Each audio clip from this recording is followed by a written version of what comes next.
together to get this little thing working. It's a lot more complicated than it looks. And even though it was only, I don't know, 3 weeks, 4 weeks ago that we did this, even tonight we still have problems getting it working again. But I think we're ready to go. Tony has a lot of information, not only about Indian Mills and Chemung, but tonight we're going to hear about Brotherton, and we're going to step aside so we're not blocking anything. Good evening. Good evening. How you doing? Thanks for having me. I really appreciate it, and I'm going to try to keep my voice at a good level. I'm basically fighting a particular strain of plague that's come through the area.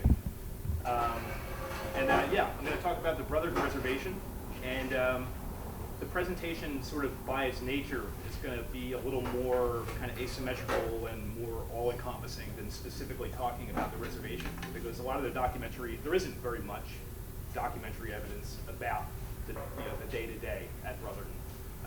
There is some, but it is finite, and a lot of what I think needs to be done out there is archaeological. We've got to go out there, and that will be happening hopefully through the Pinelands Commission within the next couple of years. Is that we're going to go out there and try to put some trenching in and put some units in that big ag field that's just south of Willow Grove Road there, where Brainerd's house is purported to have stood. So a lot of work ahead. There's probably ephemera in people's trunks, diaries, things like that. I mean, this stuff's got to be out there. There have to be some more records of what happened there. So without further ado, I guess I'll jump into this. Try not to bore the hell out of you.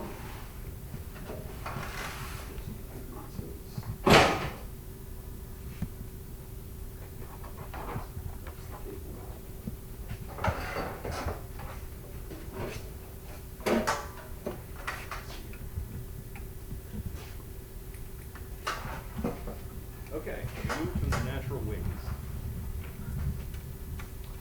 All right, so archaeologists employ sort of a standard broad brush chronological system for identifying cultural trends and markers in prehistory. You've probably heard of these different archaeological periods: Paleo-Indian, the Archaic period, the Woodland, and the Contact period. And those are sort of rough dates that kind of bracket each one of those. And if you ask any archaeologist on any given day, those dates will change a little bit depending on what they believe or what new data has sort of come down the pike. So Paleo-Indian all the way down to Contact, when Europeans first start arriving and kind of doing stuff on the landscape. And the caveat to that, of course, is that it's not local, but there is a site called Lance aux Meadows in Newfoundland, which is definitive evidence of the Norse having been here about 1000 AD. So that's quite a bit before the Europeans met the Lenape. And there's also some pretty credible evidence now that the Basques were whaling on the coast, probably as far back as the 1400s, maybe mid to late 1400s. So Paleo-Indian. That's a fluted Paleo-Indian projectile point. This was found at the New Jersey shore about 5 years ago by a kid just kind of walking along the beach.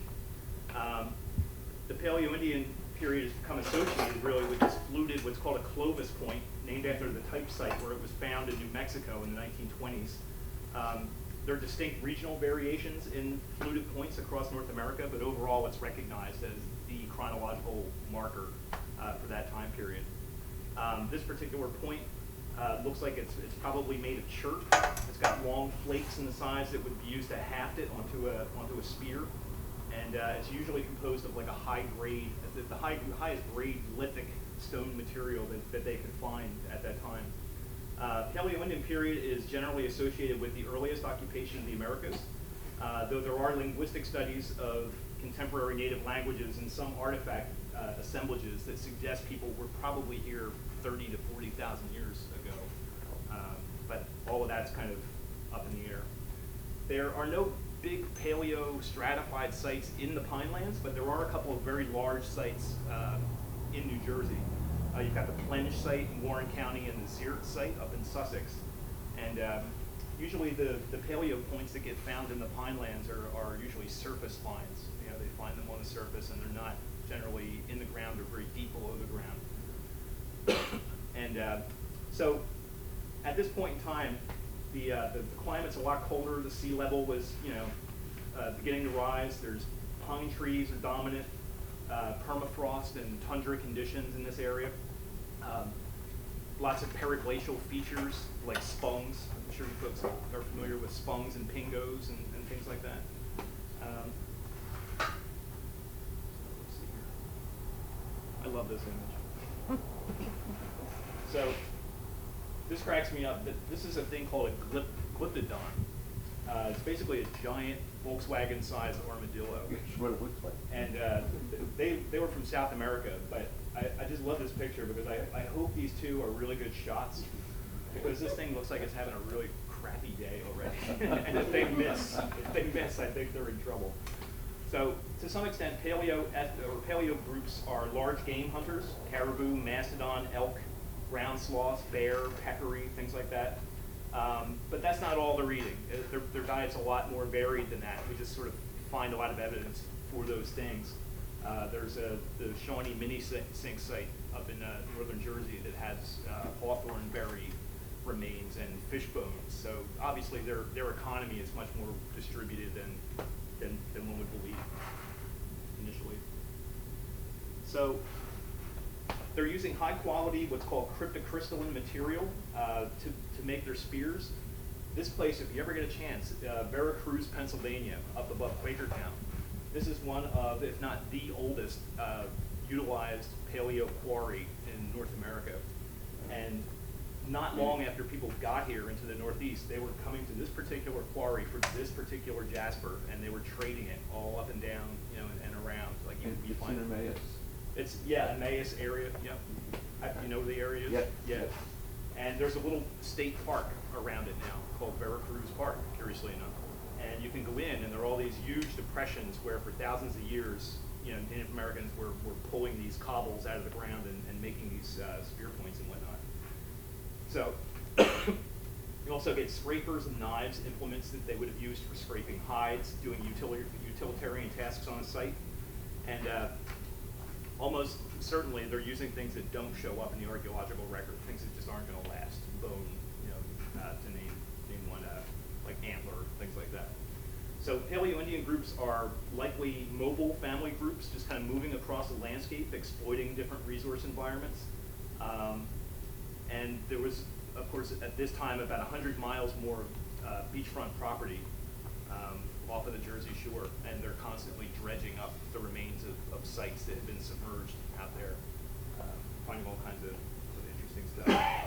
So then the Archaic period is next, and I just feel like I need to give you the context for this to give you the idea or the sense of how deep the time depth is, of how long the Lenape, the folks that inevitably become the Lenape were here. So the Archaic period is further divided into early, middle, and late. Early on, it's similar to the Paleo-Indian period, but you begin to see a wider range of stone choices. The shapes of projectile points expand, and you get like corner notch varieties where they were probably using for atlatl darts, things like that. The climate becomes much wetter. You start to get smaller sites. You get floodplain sites around marshlands, and you start to see the band groups, the size of the groups exploiting different resource areas. So by the late Archaic, the population is definitely increasing exponentially. You got a deciduous forest regime that kind of starts to replace the coniferous stuff that's here. And you start to see them using nuts, shellfish, their diet becomes considerably more varied as they're sort of bumping into each other now with population pressure, and they're starting to have to exploit localized kind of niches, whether it be stone for their tools or whether the kinds of food they're eating. Smaller game begins to predominate deer, and you also start to see agricultural implements like axes. So they're like clearing areas now, clearing ground, and you don't see that in the Paleo-Indian period. So you also start to see more evidence of trade networks, and these things get very, very extensive. Folks know where other folks are very, very far away, and this person has something that somebody else needs, and it makes it there. You start to eventually, and this happens more, I guess, in the later periods, but you begin to see copper coming from the Great Lakes. You begin to see these mortuary complexes. You ever heard of the Savage Farm site over in Morrill? Yep. right? So very famous site there. You get what's called the Cohen's-Crispin sites, where you get these very kind of specifically oriented funerary customs with very specific projectile points that go along with them. And by the late Archaic, you also start to see for the first time pre-ceramic vessels, soapstone, steatite, things like that. So that's a soapstone bowl, and then you start to see changes in the morphology of points. These look a lot different than the fluted points, the Clovis points that we saw earlier. And if you've ever seen one of these, or if you've ever picked up a stone bowl, a steatite bowl, they are not light. They can be pretty heavy. So people are settling down in specific areas, and they're not carrying things around as much as they did before. You wouldn't want to carry that around too much. It was pretty heavy. So the woodland period. So this is where you start to see like clear archaeological cultures with distinct artifacts and ceremonialism. As I mentioned before, you start to get ceramics. In the middle woodland period, you begin to get net impressed ceramics. So you see like net impressions in the clay, and you get what is sort of the traditional bow and arrow point. And the bow and arrow seems to come into increasing usage in the woodland period, maybe earlier, but that's kind of where things fit right now. But then, yeah, as the projectile points start to reflect that traditional kind of sense of the arrowhead. Let's see here. So you're starting to see, again, increased contact with different cultures. If you've heard of the Adena people out in Ohio, it's sort of a tradition that eventually becomes the Hopewell folks. There's stuff moving back and forth across the landscape, and people are definitely communicating culturally over really large distances. The late woodland is characterized by larger populations, much more sedentism, and of course the introduction of maize happens in the Middle Atlantic, probably by about 900 AD, and that comes in from the southwest and Mexico. And the settlements that you see tend to cluster along major waterways. So I guess the point I want to get across here is that there are complex cultural and technologically adaptive groups of people living in this region, 5 times longer than the distance between us and ancient Rome. 5 times that amount of time, and probably even more. So when Europeans step into this new world, they step into a world that's been working itself out for thousands of years, if not tens of thousands of years, and has continued to this day to adapt, to political and social change. I mean, there are still quite a few Lenape about, and there are 3 federally recognized tribes, and there were 2 that were just, awarded state status by New Jersey just last month, I think, 2 months ago. So they're still here. The Europeans walked into a world of innovators, statesmen, philosophers, healers, priests, warriors, and leaders. And this is actually an etching by a guy named De Bry from 1590 of an Algonquin warrior, and this was derived from John White's watercolors of Algonquins that were done in Virginia. And here you see, this is the idea of the sort of noble savage that they first brought with them, the European, or the lost tribe of Israel that they had found here. And of course that definition changed when it became necessary to take their land, and that became important to them. Then the definition changed again. So they were a mosaic of cultures here, as distinctive as any that had ever occurred in the old world. And the Brotherton Reservation is just really one small chunk of the story of that continuing kind of adaptation and attempt at cultural self-preservation by one of these groups that got pulled into an orbit that it just didn't, it had no idea what it was in for, once we hit. So to keep talking about contact a little bit more, kind of leading up obviously to Brotherton. At the time of European arrival, traditional Lenape territory extended from Delaware to New York and from the Atlantic into Pennsylvania. We got this guy, Verrazano. Probably the first European contact with Lenape is in 1524. Giovanni Verrazano sails into the Narrows and sees New York Harbor for the first time.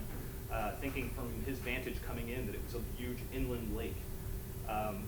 Accounts say that Lenape boats crisscrossed in front of his ship in a non-threatening fashion, tribe members shouting out to him, trying to get up close and see the ships.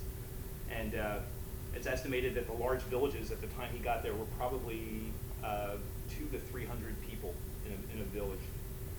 The Lenape were referred to by other groups in the region as the grandfathers, and their own traditions speak of a long ago migration to the region from the north and west, from where the waters and the land almost touch. While there's no sort of definite sense of where that is or when it may have happened, it's safe to say that they had been here for quite a long time, and they were recognized as having been here for a long time by the groups that surrounded them. So the cultural groups in New Jersey that identified as Lenape speak or spoke an Algonquin dialect and constellated around the Munsee in the north, the people of the Stony Country, and there was the Unami, the people down the river in the south.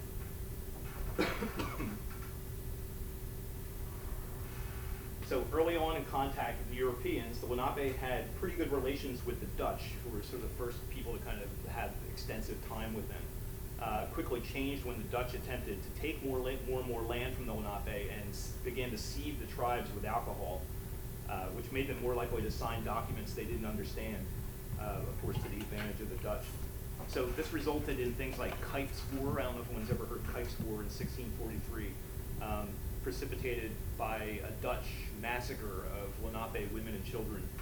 And Kuyf was kind of a sociopath who had been placed here by the Director General of New Netherland, the Dutch West India Company. And he thought he could cut costs, basically, for his settlements by demanding tribute from the Lenape. And his ideas, of course, were not well received. And so he looked for excuses to pick fights with the Lenape and began massacring women and children, there was a series of sort of back and forth reprisals between the Dutch and the Lenape for several years in the 17th century. So the Dutch West India Company eventually recalled him, and he died in a shipwreck on his way home. That's probably fitting. Yeah, he was a pretty horrible guy. So by the time William Penn comes in 1682, the Lenape had already sort of been decimated by smallpox and measles and just the simple cold, simple flu. They went from about 15,000 probably to about 4,000 by the time Penn came. So just significant decimation of their numbers. So there's William Penn. William Penn's a prominent member of Quakers in London, and he actually even does some time in the Tower of London for his tracts against the Catholic Church and the Crown. Fortunately, his dad is pretty famous, and he's an admiral, and Charles II owes him money. So to repay the debt and ostensibly to get rid of the younger Penn, Charles gives him 45,000 square miles of territory in the New World, and he gets here at the ripe age of 38, with 45,000 square miles in his pocket. So I don't know how many people have actually been to Shakamaxon in Philly, Penn Treaty Park. Penn Treaty Park, yeah, right on the Delaware. Yeah. I actually grew up in Port Richmond, Kensington area of Philadelphia, and early on was just fascinated by this place.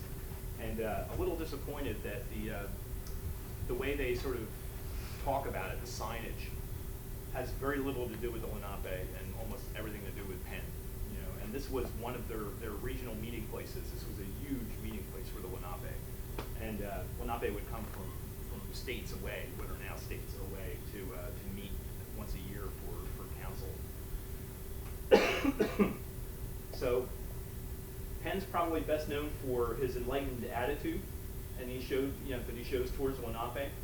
By comparison, of course, of the Dutch, or many of the English, of course, up until that point. And he perceives them as children of God and treats them like brothers or family, even going so far as to learn the language within the first year that he's there, so he doesn't have to rely on translators when he's making treaties. From his own written accounts, he genuinely admires the Lenape, and they seem to admire him in return.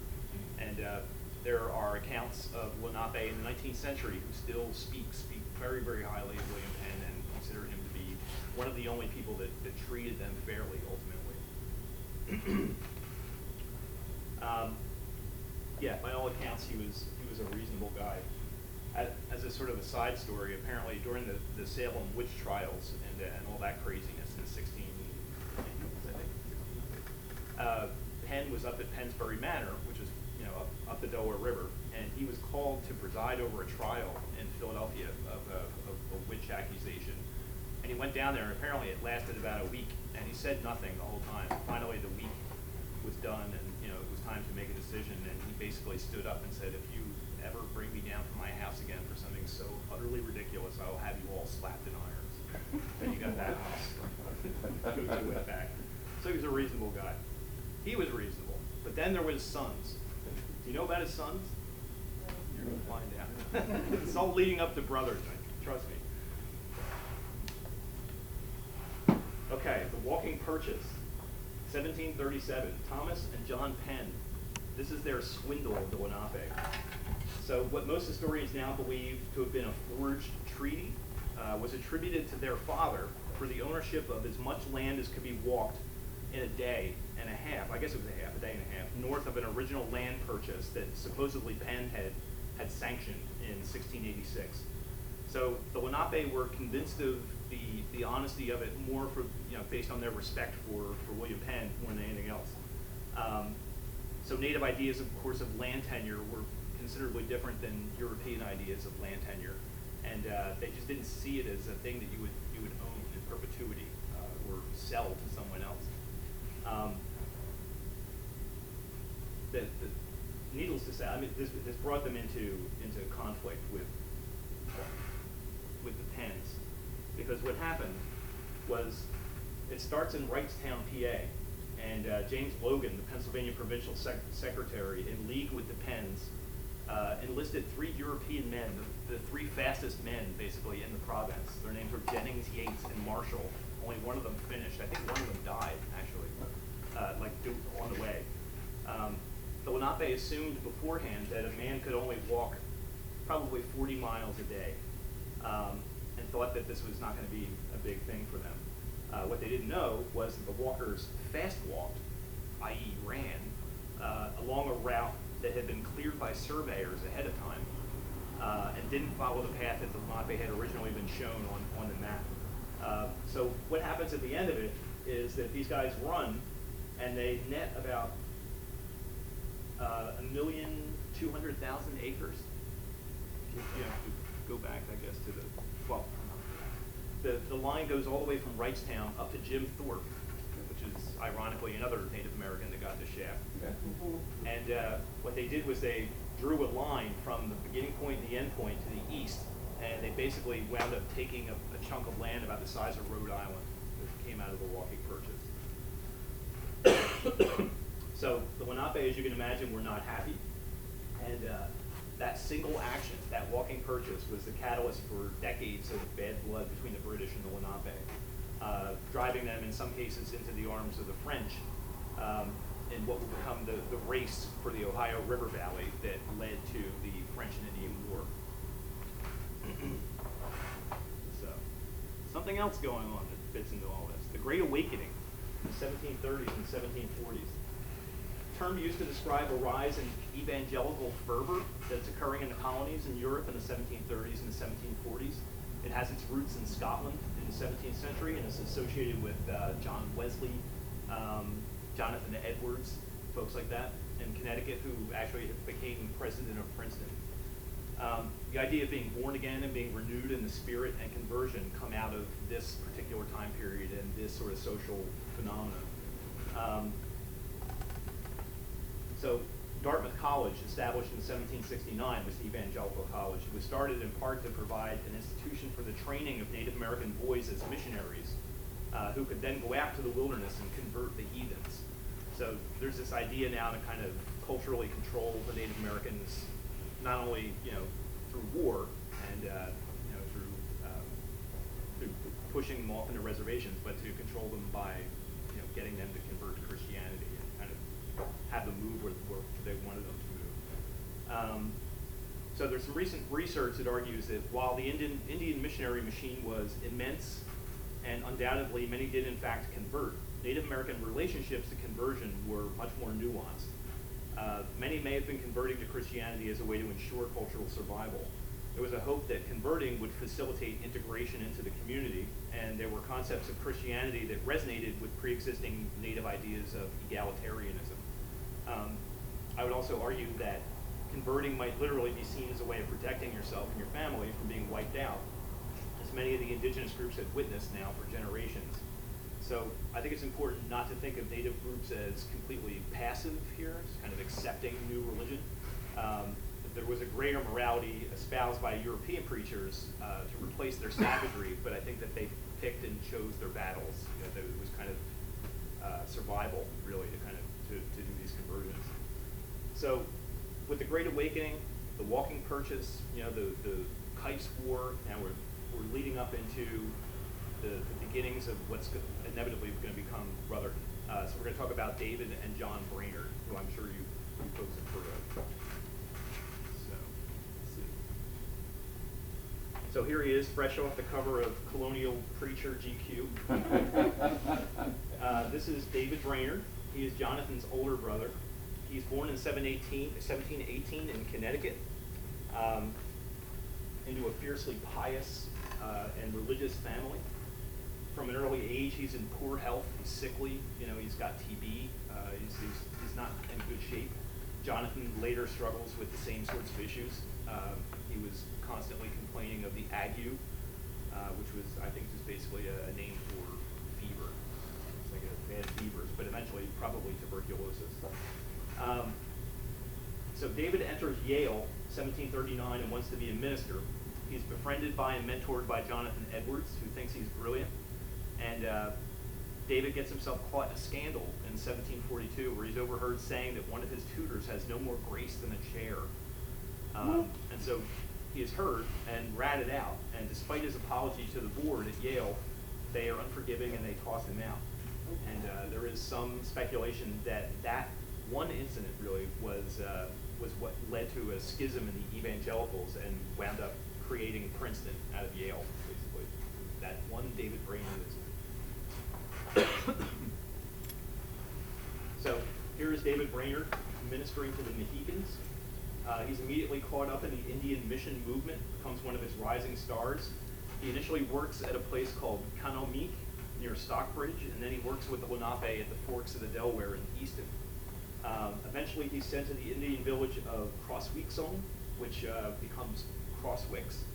And there's a group of about 130 Lenape there at that point. There's a conflict, of course, between his evangelical style and the Quaker way of doing things. The Quakers are not fond of the way that he ministers. And the local whites at Crosswicks are habitually abusive to the Lenape, burning their houses, destroying their food stores. There was a lot of sort of sexual abuse of the women. It was not a good scene. In 1746, Brainerd moves his group to about 80 acres near present-day Cranberry, and that is the town of Bethel, which you may have heard of. Most of where we believe Bethel was today is bounded by Thompson Park. I don't know if you've ever been there, up in Cranberry. What's that? Cranberry. Yeah. Within that year, he becomes increasingly ill with tuberculosis, as I feel I am right now, and retreats back to Connecticut. And there's a strange twist. During the short amount of time between leaving Bethel and heading back up to stay at Jonathan Edwards' home, he strikes up this romance with Jonathan Edwards' daughter, Jerusha, who apparently contracts TB from David, and she dies a few months after he dies. And she's 17. Did I mention she's 17? Thank David. Well, nice. So David dies in Norwich, Connecticut in 1747, and the letter that he writes on his deathbed contains this statement about his Indians. And this is just, again, to kind of drive home how Native Americans, and particularly the Lenape, are being conceptualized through time. So he says on his deathbed, he takes the time to write, "In dealings with them," being the Lenape, "always insist that all of their experiences are rotten and that their joys are delusions."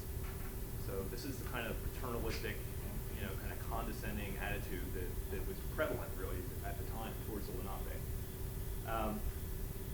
So John Brainerd, also attends Yale, and probably having learned the lesson from his brother, he manages to graduate without insulting any one of his tutors. So when David dies, there's a vacancy to fill at Bethel, and Jonathan's asked to go there and take up where his brother left off. He arrives in 1747, and he notes that the Indians have upwards of 40 acres of English grain in the ground and about so much Indian corn, and they do, I think, in general follow their secular business as well as can be expected, considering they all have their days been used to sloth and idleness. So he's got his brother's attitude towards the Lenape. Jonathan occupies his brother's old cabin while he's there, and he's given several missionary trainees to assist him with his work. His brother David had tried to keep the inhabitants in a semi-wild environment in an attempt to ward off the influences of local whites who were, again, being quite hostile towards them. Brainerd obsesses over industriousness and believes this is the way to salvation for the Indians. He sees them as resistant, he sees them as childlike, and is often frustrated with them. This is another quote from his journal about life at Bethel. "I have often been obliged to preach in their houses in cold and windy weather when they have been full of smoke and cinders, as well as unspeakably filthy, which has thrown me many times into violent sick headaches. While I have been preaching to them, their children have cried to such a degree I could scarcely be heard, and their pagan mothers would take no manner of care to quiet them. At the same time, perhaps, some men have been laughing and mocking at divine truths, others playing with their dogs, whittling sticks, and this is not from spite or prejudice, but for want of better manners." So a contemporary of Brainerd's goes further and says, "Indians are prohibited from Christianity by an indolent, wandering, unsteady disposition." I'm just trying to drive home what they're working against, as a culture at this point. So Indians continue to come wandering into Bethel, likely trying to escape being murdered, raped, or harassed outside of an established community. But the residents in the area continually plague them and are vocal about being uncomfortable with a large number of savages gathered in one place. So grog sellers and whiskey makers, they start a brisk business selling liquor to the Indians, and it becomes a local sport in the area to see how many Christian Indians one can make drunk. John Brainerd, am I going too fast? This is okay. It's a lot of information. Okay, so despite this, the town manages with Jonathan at the helm for a while until about 1749, when Robert Hunter Morris, the Chief Justice of the province, sues the Bethel Indians for possession of their land based on what he claims is a valid land title based on the forged will of a former Indian king. Sound familiar? Walking purchase again. So this is the trend now. So this is around the time when the grasp for land begins to really intensify, and Indian titles are either ignored or have some kind of legal gymnastics worked on them to the detriment of the tribes. And to top it off, a sickness sweeps through Bethel, probably smallpox,